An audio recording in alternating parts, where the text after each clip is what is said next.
Nilipojiunga na TikTok kwa mara ya kwanza, sikujua kama ilikuwa mwanzo wa mwisho wangu. Jina langu ni Stati, msichana wa miaka 23 kutoka Mwanza. Nilikuwa na ndoto ya kuwa mwanamitindo, na TikTok ilionekana kama daraja la kunifikisha kule nilikotamani kufika. Marafiki waliniambia, Stati, una sura, una umbo, kwa nini usitengeneze content? Bila kufikiria sana, niliweka video yangu ya kwanza, nikiwa nimevaa nguo ya kupendeza, nikicheza wimbo maarufu. Video hiyo ilipata views 10,000 ndani ya saa moja. Ndani ya wiki moja, nilikuwa nimepata followers 50,000. Maisha yangu yalibadilika ghafla. Watu walinitambua mitaani, brands zilianza kunitafuta, na wanaume matajiri walinijaza kwa ahadi za maisha mazuri. Marafiki walinizunguka kama nyuki wa asali, lakini moyoni sikujua nani ni wa kweli na nani ananifata kwa sababu ya umaarufu wangu wa mtandaoni. Ndoto zangu zilianza kutimia kwa kasi, lakini nilikuwa nikipoteza kitu muhimu, maadili yangu. Ili kuendelea kupata followers, nilianza kupost video za kuvutia zaidi, za mwili, za mitindo ya maajabu.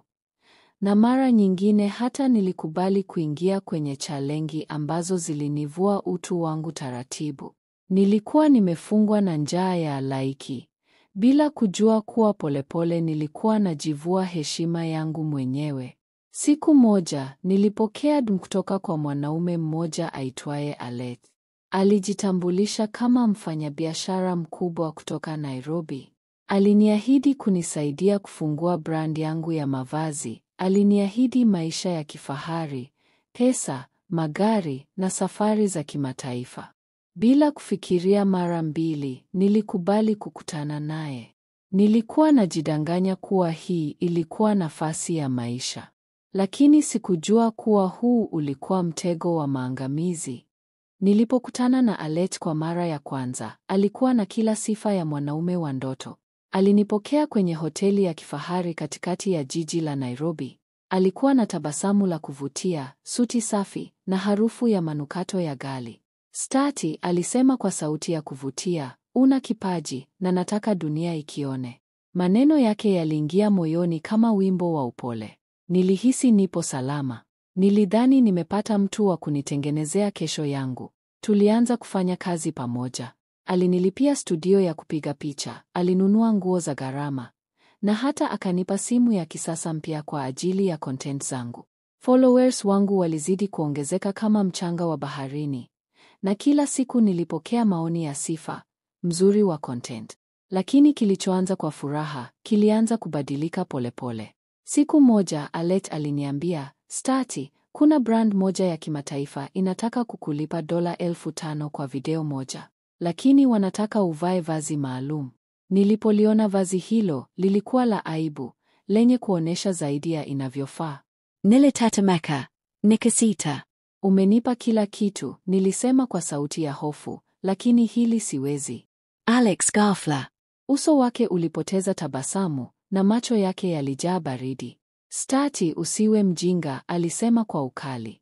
Haya ndiyo maisha ya umaarufu. Unataka kurudi kuwa msichana wa kawaida huko Mwanza. Kumbuka, kila kitu ulichonacho sasa ni kwa sababu yangu. Nilibaki nikiwa nimechanganyikiwa. Sauti ya ndani iliniambia nikimbie, lakini tamaa ilinibembeleza nibaki. Nilivaa. Nilichukuliwa video, na ilipopostiwa, ikawa viral kwa kiwango ambacho sikuwahi kuona. Milioni kadhaa walinitazama, lakini waliokuwa wakinipongeza sasa walinilaumu, walinidhalilisha. Huyu hana heshima, kuwa maarufu haimaanishi kuvua nguo, huyu ni kioo kibovu kwa watoto wetu.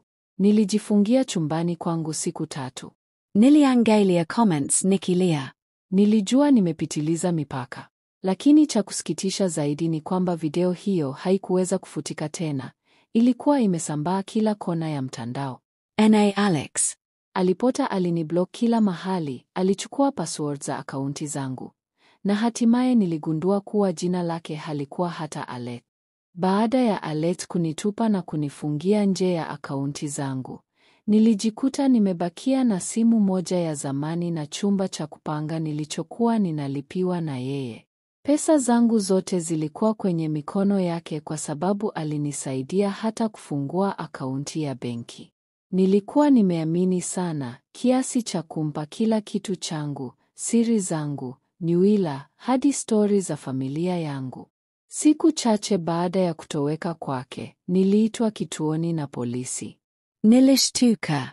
Niliambiwa video zangu fulani zilikuwa zikitumika kwenye tovuti haramu nje ya nchi. Na jina langu lilikuwa kwenye orodha ya uchunguzi wa makosa ya usambazaji wa maudhui yasiyo na maadili. Nilijitetea, nikasema sikujua chochote. Lakini hakuna aliyeamini. Nilikuwa nimefungwa kwenye mtego wa tamaa na ujinga wangu. Wakati huo, marafiki wote waliokuwa wakinicheka na kusifia mtandaoni walitoweka. Hakuna aliyechukua simu yangu, hakuna aliyejua nimeenda wapi. Familia yangu ilipoona video hizo, waliumia sana. Baba alinipigia simu akiwa na hasira kali. Stati, hivi ndiyo maisha uliochagua? Umekuwa fedheha kwa familia yetu. Mama alilia kwenye simu, sauti yake ilikatika kwa mshindo wa maumivu. Sikujua hata ni wapi pa kuanzia kujieleza. Nilijaribu kurudi TikTok na kuomba msamaha hadharani, lakini watu hawakusamehe.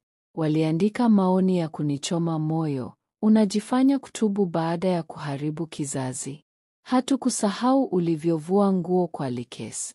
Msamaha hautoshi, umetufedhehesha. Nilisema tamaa imeniponza mimi, ona nimekuwa gumzo kila kona. Sikuweza kutoka nje.